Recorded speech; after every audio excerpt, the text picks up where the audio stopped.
أعوذ بالله السميع العليم من الشيطان الرجيم من همزه ونفخه ونفثه بسم الله الرحمن الرحيم يا أيها الذين آمنوا لا ترفعوا أصواتكم فوق صوت النبي ولا تجهروا له بالقول كجهر بعضكم لبعض أن تحبط أعمالكم وأنتم لا تشعرون اللهم صل على محمد وعلى آل محمد كما صليت على إبراهيم وعلى آل إبراهيم إنك حميد مجيد اللهم بارك على محمد وعلى آل محمد كما باركت على إبراهيم وعلى آل إبراهيم إنك حميد مجيد۔ اللہ رب العالمین کی حمد و ثنا کے بعد انگنت لا تعداد درود و سلام ہوں امام الانبیاء سید المرسلین شفیع للمذنبین رحمت للعالمین جناب محمد الرسول اللہ صلی اللہ علیہ وآلہ وسلم کی ذات مقدسہ مطہرہ پر واجب الاحترام بھائیوں،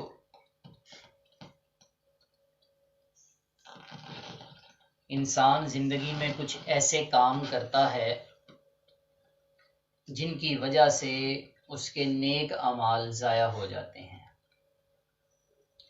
پچھلے درس میں ہم نے 4 باتیں بیان کی تھیں۔ پہلی بات اللہ کی آیات یا قیامت والے دن اس کی ملاقات کا انکار کرنا، دوسرا اسلام سے پھر جانا، مرتد ہو جانا، تیسرا اللہ کے ذات شریک ٹھہرانا اس کی ذات میں، اس کی صفات میں، اس کی عبادت میں، اور چوتھا کام قرآن مجید کے کسی حکم کو ناپسند کرنا۔ یہ ایسے کام ہیں جس انسان سے بھی ہوں اس کے نیک اعمال ضائع ہو جاتے ہیں۔ 5واں سبب، 5واں امر، 5واں کام جس سے انسان کے اعمال صالحہ ضائع ہو جاتے ہیں، نیک اعمال ضائع ہو جاتے ہیں، وہ ہے نبی کریم علیہ السلام کی بے ادبی کرنا۔ اللہ رب العالمین ہم سب مسلمانوں کو اس گناہ سے محفوظ فرمائے۔ آپ علیہ السلام کی شان اقدس میں گستاخی کرنے سے انسان کے نیک اعمال ضائع ہو جاتے ہیں۔ یہی وجہ ہے کہ رب العالمین نے نبی کریم علیہ السلام کے صحابہ کو کچھ تاکیدی باتیں بیان کی تھیں، احکامات دیے تھے کہ میرے پیغمبر علیہ السلام کو نام لے کر نہیں پکارنا۔ جس طرح ہم آپس میں ایک دوسرے کو نام لے کر پکارتے ہیں، آواز دیتے ہیں، اللہ نے اس بات کو بھی نبی صلی اللہ علیہ وسلم کے ادب کے منافی، ادب کے خلاف قرار دیا۔ 18واں پارہ سورۃ النور، فرمایا لا تجعلوا دعاء الرسول بینکم کدعاء بعضکم بعضا، فرمایا جس طرح تم آپس میں ایک دوسرے کو بلاتے ہو، نبی صلی اللہ علیہ وآلہ وسلم کرنا یہ بھی آپ صلی اللہ علیہ وسلم کی شان کے خلاف ہے، آپ کی بے ادبی ہے۔ صحابہ کو اللہ تعالیٰ نے اس بات سے بھی منع فرمایا تھا۔ سورہ حجرات فرمایا یا ایھا الذین آمنوا، اے ایمان والو، لا ترفعوا اصواتکم فوق صوت النبی، کہ نبی علیہ السلام کی آواز مبارک سے اپنی آوازیں اونچی نہ کرنا، ولا تجہروا لہ بالقول، اور نہ ہی ان کے سامنے بلند آواز سے بات کرنا، کجہر بعضکم لبعض، جس طرح تم آپس میں ایک دوسرے سے بلند آواز سے بات کرتے ہو۔ فرمایا ان تحبط اعمالکم، اگر تم اس طرح کرو گے تو تمہارے نیک اعمال ضائع ہو جائیں گے، وانتم لا تشعرون، اور تمہیں شعور بھی نہیں ہوگا، پتہ بھی نہیں ہوگا۔ یعنی نبی علیہ الصلوۃ والسلام کی بے ادبی اور گستاخی کرنے سے انسان کے نیک عمل ضائع ہو جاتے ہیں۔ اللہ رب العالمین ہمیں نبی علیہ الصلوۃ والسلام کے ساتھ حقیقی محبت کرنے کی توفیق عطا فرمائے۔ اس آیت مبارکہ سے یہ بھی ثابت ہوتا ہے کہ آپ کی بے ادبی سے اعمال صالحہ برباد ہو جاتے ہیں، انسان جتنے بھی نیک عمل کرے گا اسے اس کا کوئی فائدہ نہیں ہوگا۔ آقا علیہ الصلوۃ والسلام کی عزت کرنے کا اللہ نے قرآن میں حکم دیا ہے، آپ کا ادب کرنے کا، آپ کا احترام کرنے کا، آپ کے دین کی نصرت اور مدد کرنے کا اللہ نے قرآن میں حکم دیا ہے۔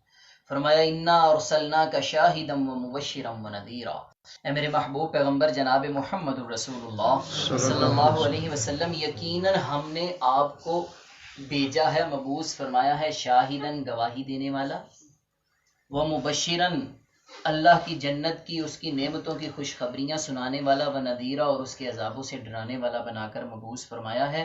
اور امت کو کیا حکم ہے؟ فرمایا لتؤمنوا باللہ ورسولہ، لوگو تم اللہ اور اس کے رسول پر ایمان لے آؤ، وتعزروہ اور ان کی مدد کرو، وتوقروہ اور نبی علیہ الصلوۃ والسلام کا ادب و احترام کرو، وتسبحوہ بکرۃ واصیلا، صبح و شام اللہ کی تسبیحات کرو۔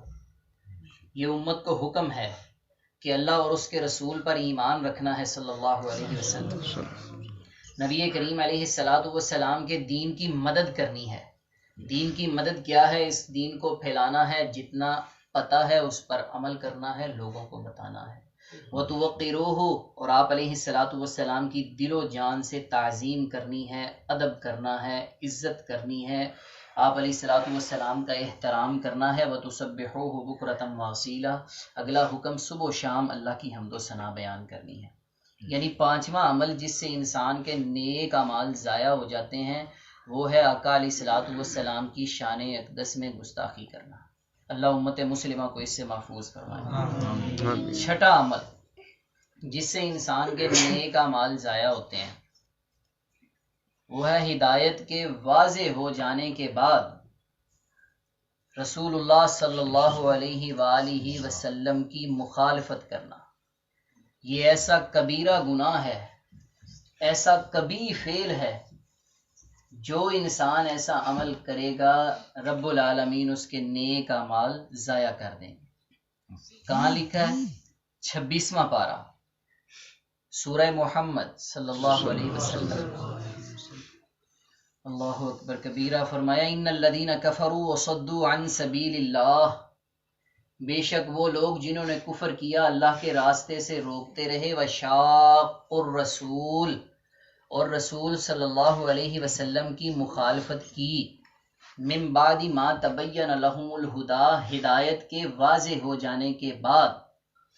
اللہ فرما رہے ہیں ہدایت کے واضح ہو جانے کے بعد جس بندے نے نبی علیہ الصلوۃ والسلام کی مخالفت کی، فرمایا لن یضر اللہ شیئا، اللہ کو کسی قسم کا نقصان نہیں پہنچا سکتا، وسیحبط اعمالہم، ہاں اس کے نیک اعمال ضائع کر دیے جائیں گے۔ پیغمبر علیہ الصلوۃ والسلام کا طریقہ پہنچ گیا، آپ کی سنت پہنچ گئی کہ یہ آقا علیہ الصلوۃ والسلام کی سنت ہے، یہ آپ کا طریقہ ہے، یہ آپ کا حکم ہے، یہ آپ کا عمل ہے۔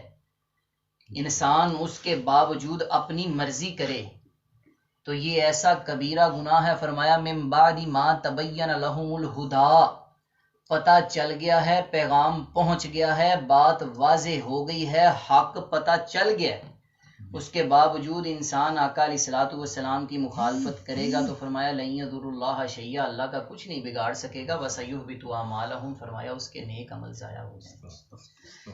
یہ پوری زندگی میں انسان کی معیشت ہے، معاشرت ہے، یعنی کاروبار ہے، رہنے سہنے کا معاملہ ہے، دین کا معاملہ ہے، دنیا کا معاملہ ہے، پیدائش سے لے کر موت تک ہر معاملہ اس چیز میں آتا ہے۔ اللہ نے فرمایا لَكَانَ لَكُمْ فِي رَسُولِ اللَّهِ أُسْوَةٌ حَسَنَةٌ، مومنوں تمہارے لیے رسول اللہ صلی اللہ علیہ وسلم کی ذات بہترین نمونہ ہے۔ زندگی کا کوئی عمل، زندگی کا کوئی کام ایسا نہیں جس کے اندر آقا علیہ الصلوۃ والسلام کی ذات میں نمونہ موجود نہ ہو۔ انسان کو پتہ چل جائے نبی علیہ الصلوۃ والسلام کی سنت کی، پھر مخالفت کرے گا تو اس کے نیک اعمال کا اس کو فائدہ نہیں ہوگا۔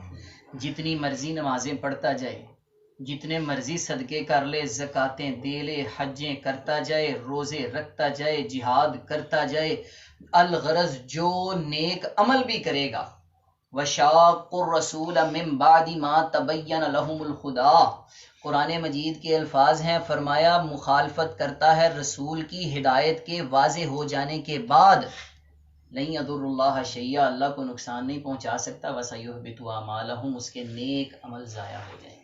اللہ رب العالمین ہمیں اس گناہ سے محفوظ فرمائے۔ آقا علیہ الصلوۃ والسلام کو اپنے لیے اسوہ حسنہ بنانے کی توفیق عطا فرمائے۔ زندگی کا کوئی لمحہ، کوئی گوشہ، کوئی کونا ایسا نہیں جس میں نبی صلی اللہ علیہ وسلم کی سنت موجود نہ ہو۔ دین ہے یا دنیا ہے، معیشت ہے، معاشرت ہے، خلوت ہے یا جلوت ہے، انسان علیحدہ ہے یا لوگوں کے اندر موجود ہے، ہر موقع پر نبی صلی اللہ علیہ وسلم کی سنت ہے۔ اگر سنت کا پتہ ہونے کے باوجود انسان کہے کہ جی میری مجبوری ہے، میں یہ نہیں کر سکتا، یہ نبی صلی اللہ علیہ وسلم کی مخالفت ہے، اس سے انسان کے نیک عمل ضائع ہو جاتے ہیں۔ ساتواں کام، ریاکاری کرنا، یعنی دکھاوے کے لیے کوئی بھی نیک عمل کرنا، یہ ایسا کبھی فعل ہے، اس سے انسان کے نیک عمل ضائع ہو جاتے ہیں۔ نبی کریم علیہ الصلوۃ والسلام کی حدیث پاک فرمایا ان اخوف ما اخاف علیکم الشرک الاصغر، میرے صحابہ مجھے تم میں سب سے زیادہ جس چیز کا خوف ہے وہ شرک اصغر کا ہے۔ صحابہ نے عرض کیا یا رسول اللہ صلی اللہ علیہ وسلم شرک اصغر کیا ہے؟ آپ علیہ الصلوۃ والسلام نے فرمایا الریا، ریاکاری، اور یہ ایسا کبھی عمل ہے، یہ اللہ کے نیک بندوں میں زیادہ ہوتا ہے۔ جو انسان نیک اعمال کرتے ہیں، صدقہ خیرات کرتے ہیں، نماز روزے کے پابند ہیں، ریاکاری شیطان ان میں داخل کرتا ہے، اور ریاکاری شرک اصغر ہے۔ اللہ رب العالمین اس سے انسان کے نیک اعمال ضائع کر دیتے ہیں۔ کس طرح فرمایا یقول اللہ عز وجل لاصحاب ذلک یوم القیامہ، ریاکاروں کو قیامت والے دن اللہ رب العالمین کہیں گے اذا جاز الناس، جب ساری دنیا کے لوگ اللہ کے سامنے اکٹھے ہوں گے، اللہ فرمائیں گے اذهبوا الى الذين كنتم تراؤون في الدنيا، جاؤ ان لوگوں کے پاس چلے جاؤ جن کو دکھانے کے لیے تم نیک اعمال کیا کرتے تھے، جاؤ ان سے ثواب لے لو۔ فانظروا هل تجدون عندهم جزاء، اگر آج تمہیں بدلہ مل سکتا ہے تو ان سے میرے سے بدلہ نہیں ملے گا۔ یعنی ریاکاری ایسا کبیرہ گناہ ہے کہ اللہ رب العالمین اس سے ثواب عطا نہیں فرماتے کسی بھی نیک عمل کا، وہ چاہے نماز پڑھنے میں ریاکاری کرتا ہو، قرآن کی تلاوت کرنے میں ریاکاری کرتا ہو، صدقہ خیرات کرنے میں ریاکاری کرتا ہو، جس معاملے میں بھی انسان ریاکاری کرے گا مقصد دکھلاوا ہوگا، اللہ کی رضا کا حصول نہیں، اس نیک عمل کا کوئی فائدہ نہیں، بلکہ اس ریاکاری کی وجہ سے پہلے کیے ہوئے نیک اعمال بھی ضائع ہو جائیں گے۔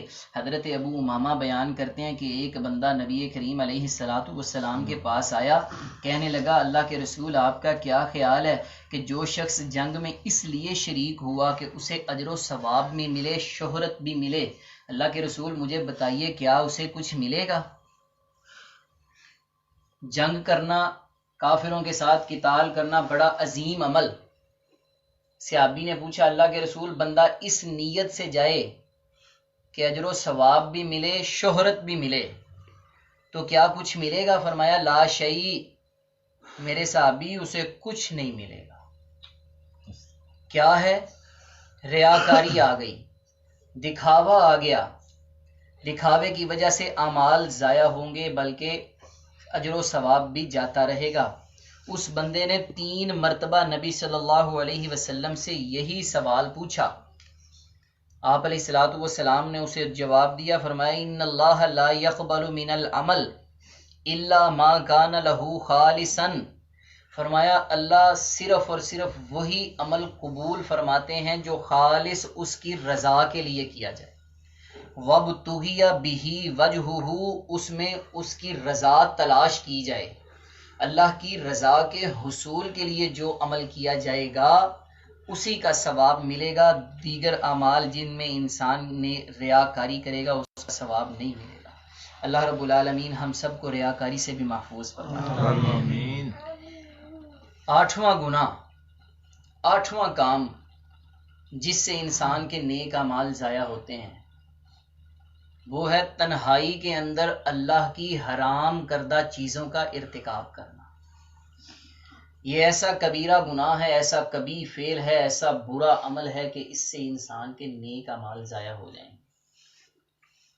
سامعین محترم، یہ کس وجہ سے اتنا کبیرہ گناہ ہے، اتنا کبیح فعل ہے کہ انسان لوگوں کا کو حیا کرے لیکن پیدا کرنے والے مالک کا حیا نہ کرے۔ جب انسان تنہائی کے اندر گناہ کرتا ہے تو اس کی سوچ، اس کا ذہن، اس کا خیال یہ ہوتا ہے کہ کوئی مجھے نہیں دیکھ رہا۔ جب کوئی نہ دیکھ رہا ہو تو اللہ دیکھ رہا ہوتا ہے۔ فرمایا خلوت کے اندر، تنہائی کے اندر، علیحدگی کے اندر محرمات، اللہ کی حرام کردہ چیزوں کا ارتکاب کرنا یہ ایسا کبیرہ گناہ ہے کہ اس سے انسان کے نیک اعمال ضائع ہو جاتے ہیں۔ حضرت ثوبان رضی اللہ عنہ بیان کرتے ہیں، نبی کریم علیہ الصلوۃ والسلام نے فرمایا لَأَعْلَمَنَّ أَقْوَامًا مِّنْ أُمَّتِي يَأْتُونَ يَوْمَ الْقِيَامَةِ، فرمایا میں اپنی امت میں سے ایسے لوگوں کو جانتا ہوں جو قیامت والے دن آئیں گے بحسنات، اللہ کی بارگاہ میں حاضر ہوں گے نیکیوں کے ساتھ، امثال جبال تہامۃ بیضاء، فرمایا روشن پہاڑوں کی طرح نیکیوں کے انبار اللہ کی بارگاہ میں لے کر آئیں گے۔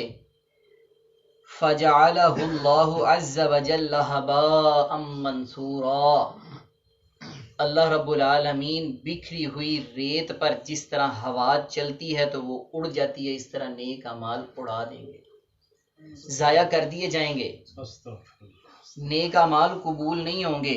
حضرت ثوبان کہتے ہیں یا رسول اللہ صلی اللہ علیہ وسلم جی صفہم لنا جلہم لنا، اللہ کے رسول ان لوگوں کے بارے میں وضاحت فرما دیجئے، ان لوگوں کی صفات بیان کیجئے۔ اللہ نکون منہم ونحن لا نعلم، کہیں اس طرح نہ ہو کہ ہم بھی ان لوگوں میں سے ہوں اور ہمیں پتہ نہ ہو۔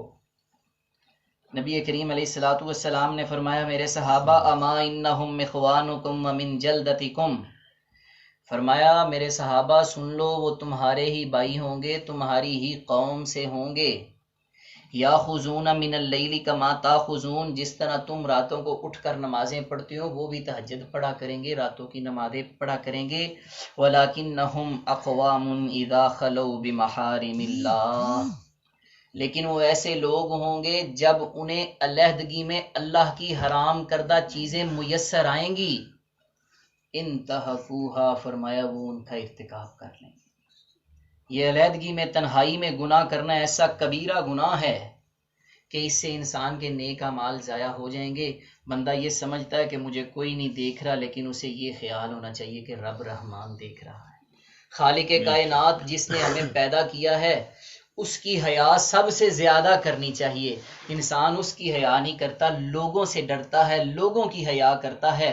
فرمایا یہ ایسا کبیرہ گناہ ہے کہ فجعلہ اللہ عز وجل ہباء منثورا، اللہ نیکیوں کے پہاڑوں کو ہوا میں اڑا دے گا، کوئی قدر نہیں کی جائے گی، کوئی بدلہ نہیں دیا جائے گا۔ اللہ رب العالمین اپنی تنہائیاں پاک کرنے کی توفیق عطا فرمائے۔ آمین۔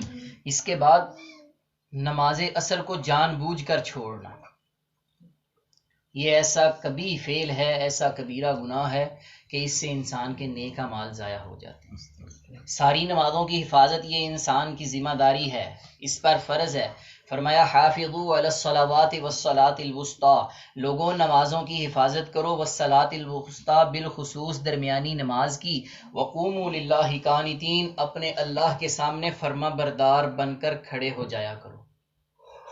یہ نماز انسان کی اللہ سے ملاقات ہے۔ صحیح مسلم شریف کی حدیث ہے جسے حدیث جبریل کہا جاتا ہے۔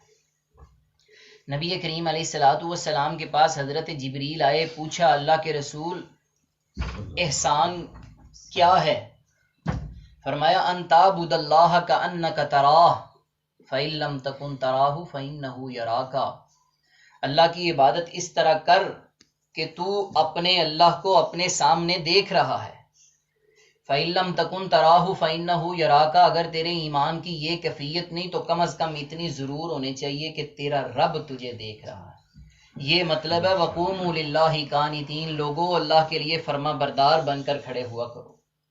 فرمایا ساری نمازوں کی حفاظت کرو، بالخصوص درمیانی نماز یعنی عصر کی نماز کی۔ حضرت بریدہ رضی اللہ عنہ بیان کرتے ہیں نبی کریم علیہ الصلوۃ والسلام نے ارشاد فرمایا من ترک صلاۃ العصر فقد حبط عملہ، جس بندے نے عصر کی نماز جان بوجھ کر چھوڑ دی اس کے نیک عمل ضائع ہو گئے۔ اللہ اکبر کبیرہ۔ آج ہم سوچیں، اپنے گیرو بانوں میں جھانکیں، اپنی زندگی پر نظر دوڑائیں، کیا کہیں ہم یہ کام تو نہیں کر رہے؟ نیکیاں بھی کر رہے ہیں، ساتھ میں نیکیوں پر بلڈوزر بھی چلائے ہوئے ہیں، نیک اعمال بھی کرتے جا رہے ہیں، نیک اعمال کو ضائع کرنے والے کام بھی کرتے جا رہے ہیں۔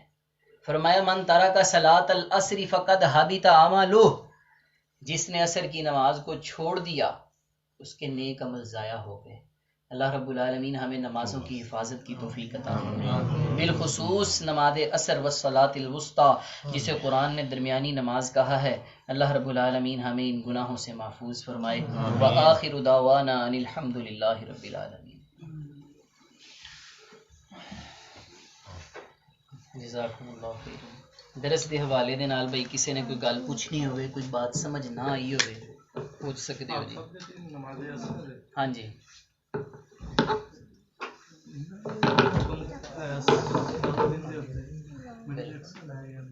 بالکل، بڑا سخت حکم ہے۔